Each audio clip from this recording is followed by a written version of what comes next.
On today's show, a former shoe factory is transformed into a magical playground for kids and adults. Also, science grew a rat arm in a lab, which is amazing.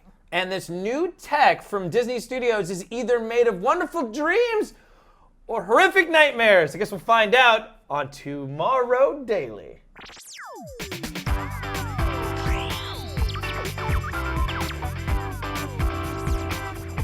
Greetings, citizens of the internet. Welcome to Tomorrow Daily, the best geek talk show in the known universe. I am Ashley Skelly. Join me as always, Khail Anonymous, at least until Fallout 4 comes out, in which at that time I will likely need to just hire somebody else because you will literally be living in front of your computer for at least a month. I have a theory that it is going to look like Rapture outside. It's going to look like Last Man on Earth, if you've seen that. The Last Man on Earth. That'd be pretty great. Yeah. Wouldn't it be fun if they had an Easter egg? You could find like Will Forte's character in Boston. Oh, that would take me out of it. That would be the best. Sorry.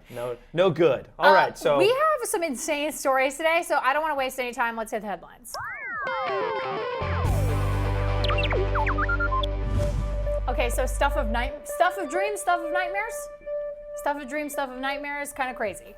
So Disney has this great idea that they've already started working on. I'm scared by your tone. In which that they want to immerse you so much in their park that they want the characters walking around the park. No, not costume characters, but basically like robotic characters. And they've already begun doing this, as you can see, and they're testing. I don't like this. Now, they have 3 stages that they've been working on with this whole testing, right? Okay, three phases. Got so it. The first phase, they have the digital character, and here that's how they move and whatever. Then they have the 3 printed legs, and they're showing it. Okay, this is how it's moving. Gotcha. And then they actually try it out. Ugh. So we have all 3 stages here for you in this video. It was released by Disney. They turned the comments off in the description. Well, I can imagine why. This is really scary. But anyway, they're 3D printed, and then this is the robot legs trying to replicate that motion, but looking like a drunk Khail, Winnie the Pooh. Can you imagine? This looks like zombie Winnie the Pooh, like lungering towards you, like trying to eat you. Or really cool rapper Winnie the Pooh, because like swag, like swag Winnie the Pooh, walking really strange. But there you go. There is a precedent for this. They've actually done stuff like this before. Okay. They had a dinosaur named Lucy that they had at, I want to say it was at Disney World, and it was at the Animal Kingdom. And Lucy would walk around, and she was attached to this cart. Oh, right. I remember and seeing she was a walking, talking dino, but it was all robotics. There was nobody in the suit. So they have stuff like that. They also have, Mickey now has a mouth that he can move. And like facial gestures, and he can like talk and voice through it. So they're trying to bring that immersion even closer to people. Disney does a really good job of this in the inside the rides. Like the animatronics in Pirates of the Caribbean, for example, they have Jack Sparrow in there. It's really a lifelike rendition of Johnny Depp. Like, it's pretty very scary. awesome. Yeah. So to have that untethered walking around the park would, first of all, be so awesome, but also that would be maybe the scariest thing I've ever seen at Disneyland. Yeah, it's pretty incredible that they're doing it. But again, I haven't played Five Nights at Freddy's, but I know about it, and I feel like that's very close to how it started. So maybe not the Five Nights at Freddy's way. Maybe we don't go that way. I've never seen a costumed character and been like, nah, wish there wasn't a person in there. Yeah. Wish that was a robot. No. I wish that was a robot. No. Also, I don't know if you saw The Simpsons where they go to Itchy and Scratchy Land. Yeah. That didn't end well. Do you remember? It zoned in on them and was like, and wanted to kill them. The Simpsons always do it first. And they did. did. They did. So. And that is really terrifying. Yes, okay, so I'm being told that brings us to our hashtag of the day. It does. Yes. Yes, it brings us to our hashtag of the day, which is TD Character. What? I want to say this is a special hashtag of the day because it is a photo challenge. Oh! This is a photo challenge. Step it up. All right. Guys, and you need to pick an image that wordlessly describes how kids will react to this technology in a theme park. Okay. Just one image, no words. You don't get any words. Let's not even say what we would pick either. No. We're just gonna go to the next story. We're just gonna go right to the next. TD Character. What face would kids make when seeing the character? When experiencing this type of technology in the park, if it was polished, not that terrifying like scaffolding running around. So come back on Monday, and we'll come back on Monday. You have all weekend to do your homework. Grab an image off the internet of a kid's face that you think is the best representation of their response to robot characters walking around in parks. Speaking of terrifying. Speaking of terrifying, science grew a limb in a lab. This is... Well, they do that all the time, though, right? Not limbs. So organs, yes. So we'll talk about the difference. This is actually, no, it's not even kind of. This is some straight up science fiction stuff. You might, if you're squeamish, don't watch this video. It's too late. Like a little bit scary. So it's really fascinating, though. Biomaterials published a proof of concept from Massachusetts General Hospital in which they grew a rat limb with working veins and muscle tissue. Whoa! Okay, so science, as I mentioned, has been growing muscle and vein tissue for a while now with stem cells. Like, you can grow them separately, no problem. But obviously growing an entire limb is much more difficult because it's a lot more complex and you have all these different structures in there, like the muscles and veins, like they're separate things.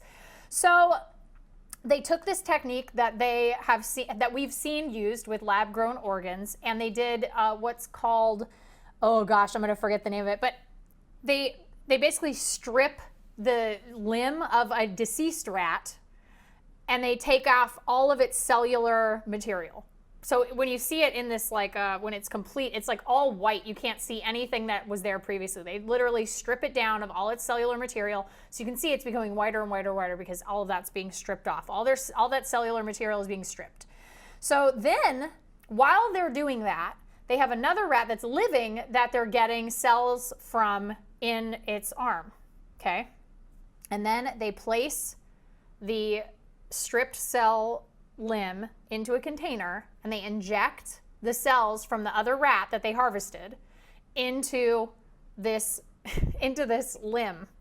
And then after a couple weeks they pulled it out and they said that, well, after injecting vein and muscle cells into specific places on the limb, we took it out of the container and we saw that the two types of cells were populating correctly.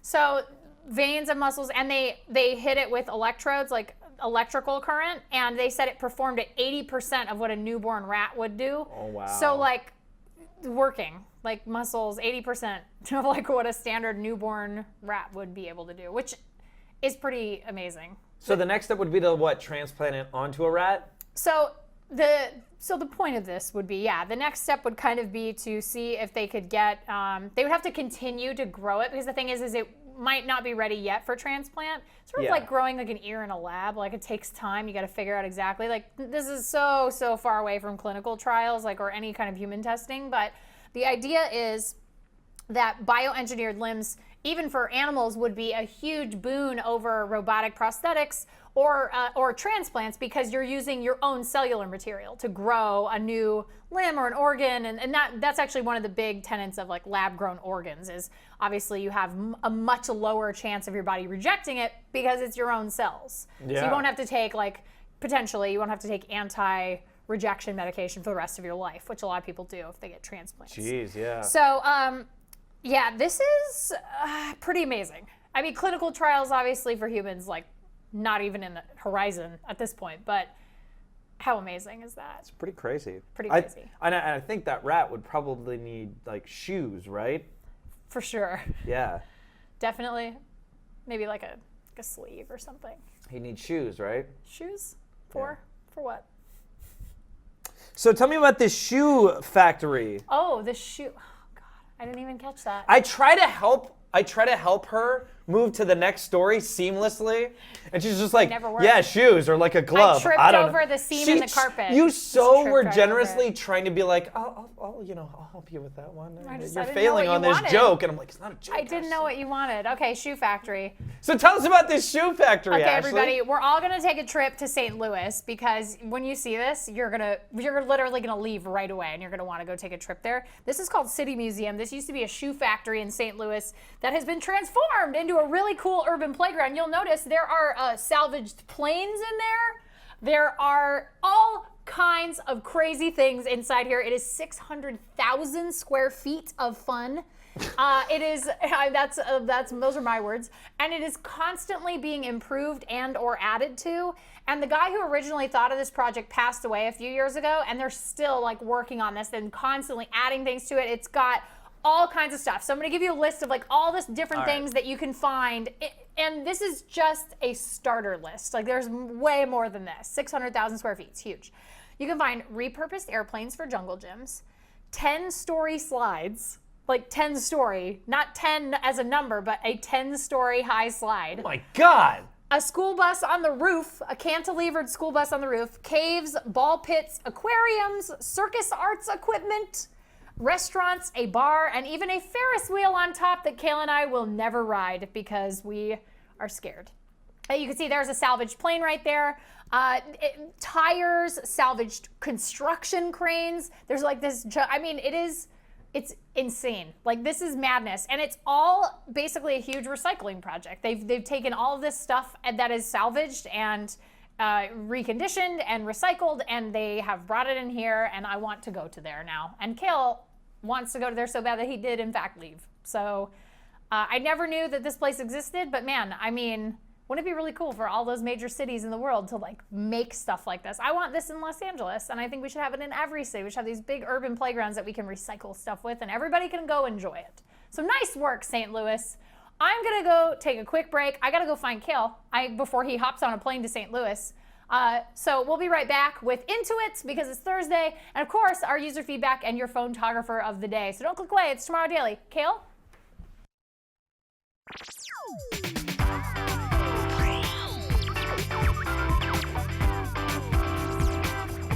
Welcome back to the show. I've captured Kale. He's got a ball chain prison thing on his ankle that he can't show you because it's just too heavy to lift. But it's Thursday, which means now you're going to have to tell us before you go to St. Louis to play at City Museum what you're into. This is Into It.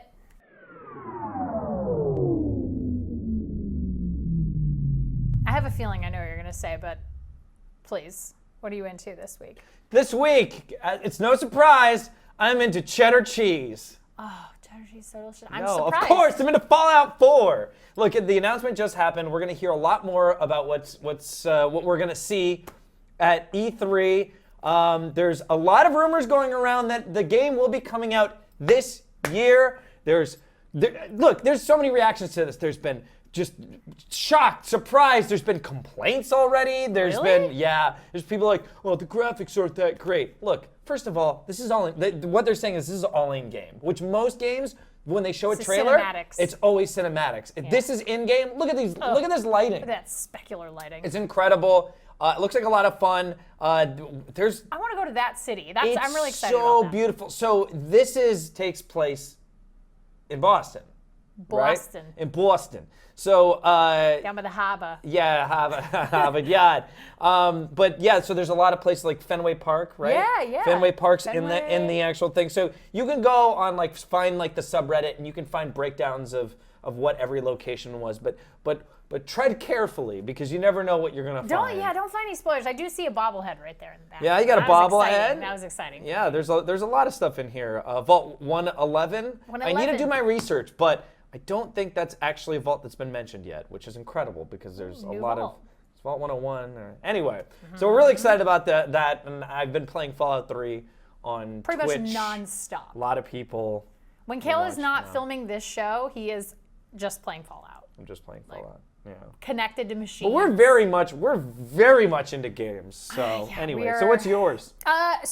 Game. It's a game. It's a video game. I know. I really set you up Splatoon. for that. I set you up for that. And I appreciate it. I really do. It's Splatoon. I'm super into Splatoon right now. I just got my amiibo. I just got my 3-pack, my squid and my inkling girl and boy, and I love how they work with the game. It's so much fun. I mean, way more fun than even the demo. Like they had the global test fire, and that was really cool, but this to me was even better. The full game is just so much fun. There's all kinds of upgrades. You can buy clothes, you can go into the little shops and buy these crazy outfits and hats and shoes and stuff that all have special abilities, like more damage. You take less damage. And you can upgrade your clothes. And then also they have a single player mode that has all these these sorts of like challenges where they take you through sort of an obstacle course, and then with the amiibo, you have to go through them again, but in a different way. So like one of them is a timed speed run, another one is with a certain, and the other two are with certain types of weapons. So it's so much fun. I played a lot of non-ranked play last night because I didn't want to jump into the ranked games. I know producer Logan gets really frustrated at the fact that you only have 2 maps at a time that rotate for 3 hours in each mode. So it's like you can only play one of 2 maps for 3 hours at a time. But then like right at 11 o'clock last night, we got a message from the thing. It kicks everybody back out into the lobby. And they're like, it's like a little news program with these 2 really hip, cool squids. Oh, really? Yeah, and they're like, hey guys, it's time to talk about like what's up next. Like, and they like sit there and they say like, oh, well, it's this map, and what's your strategy? And everyone's like, I don't know, like win? Like that's the strategy, I guess. Like, so it's really fun. It's really cleverly done, and honestly, one of the better shooters that I've played on console in a while. Question. Okay. With the Wii U, there's not really a means of communication.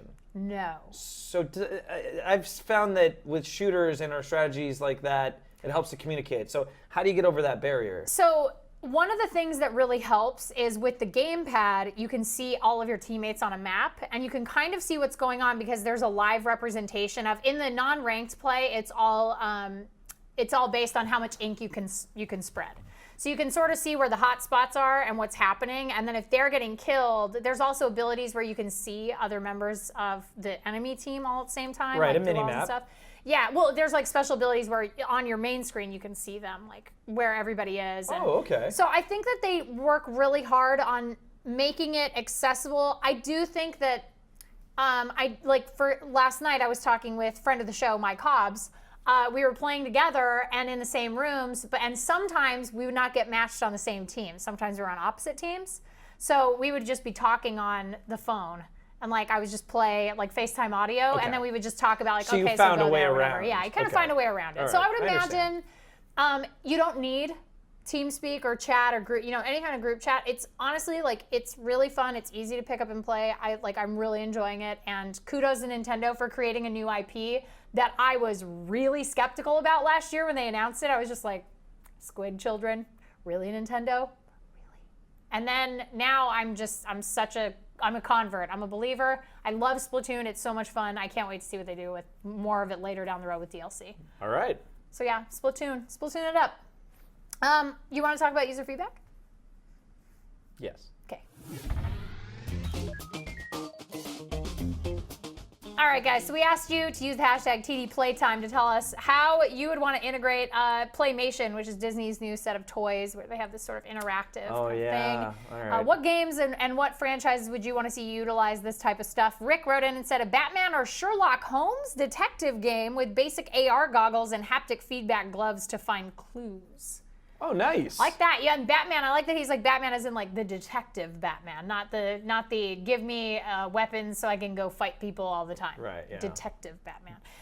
Mark wrote in and said, I'd really want Time Crisis around my house so that I wouldn't have to waste so much money on the arcade machine version. Reload. Also, he says, my juice box of choice is apple and blackcurrant. So you asked what the juice box of choice would be. Oh, yeah, that's right. I forgot about that. I know. What did he say? Apple and blackcurrant? Yeah.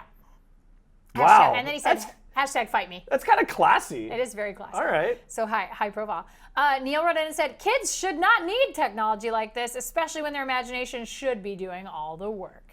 So he's like, no, kids got to do their own heavy lifting. Neil, you have a baby on the way that kid is not going to get any fun toys. You're going to make it use its imagination. How do you know that he has a baby on the way? Because he sent us that picture. That was the photographer of the day.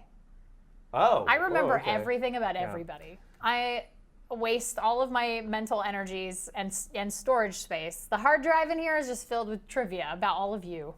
It's literally the case. And then Adam wrote in and said, I would like to play Counter-Strike with VR. Oh my God. That'd be amazing.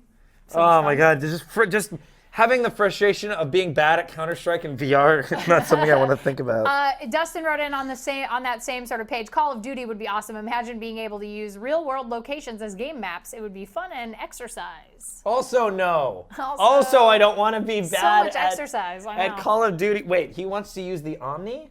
No. He just said use it outside in real world locations as a game map. Oh that would my be God. really fun. And then, okay, so Dolphin lastly, diving everywhere. you're going to really love this. So Dave wrote into us and he said, I was listening to you damn kids whining about how today's toys are far ahead of the toys that were around back in your day. Well, back when I was a young whippersnapper, here's what we had for robots. It's just part of the action. Yeah, rock 'em and sock 'em. And then he said, when we wanted to play an interactive game, we played this. Twister. And when we wanted to see comic books on screens, we had to watch this. Did this all really happen? He said all this. Wow. And we had to do all this while walking uphill through several feet of snow. Now get off of my lawn, Dave Abston, hashtag grumpy old man. Dave. You are the best. Bowing to you. All right. That was amazing. You're the real MVP. Way to go. You the real MVP, Dave. Do you imagine that Dave? He also drew a robot for you that I'll give to you. What? Okay. Do you imagine that Dave doesn't have a smartphone? He just has like a can with a string on it. Yep, that's how he sent this. He tapped the can, tapped it in Morse code, and I got the message, and then it came via telegraph. I love it. Very difficult. I love it. I wouldn't mind a once a week Dave like. Listen, Dave. All you the things send we us can in. learn. Yeah, that DLC wasn't like we're like that DLC didn't have high enough graphics. He's like, look, here's my DLC. It's Pong. Yeah. It's like it's Pong. I love it. I love it. Thank you, Dave. Grumpy old man Dave. Thank you, Dave. And then finally we have our very last piece of user feedback, which is always our photographer of the day.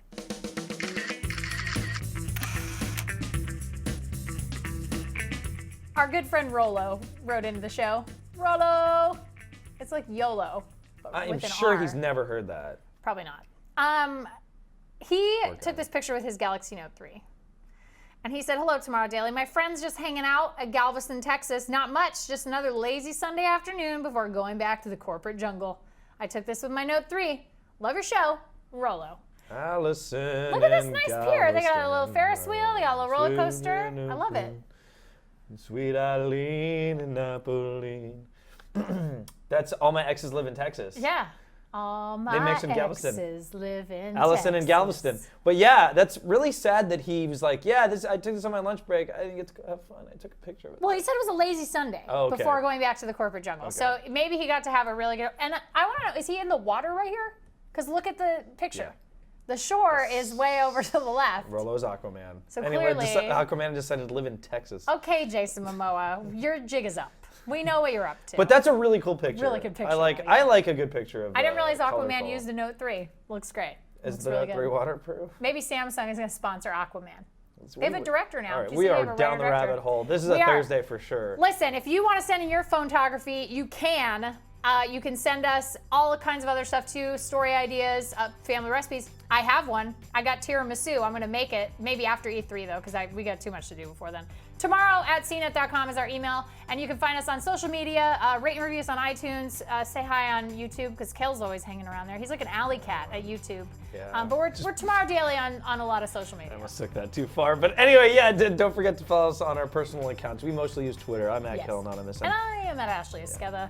And that's it for the show this week, you guys. We'll be back on Monday with a brand new docket of weird, wonderful technology. The DARPA Robotics Challenge. WWDC is happening on Monday. There's a lot of stuff that we're going to have to talk about. So don't miss it. But until then, be good humans. We'll see you next time. My exes live in Texas.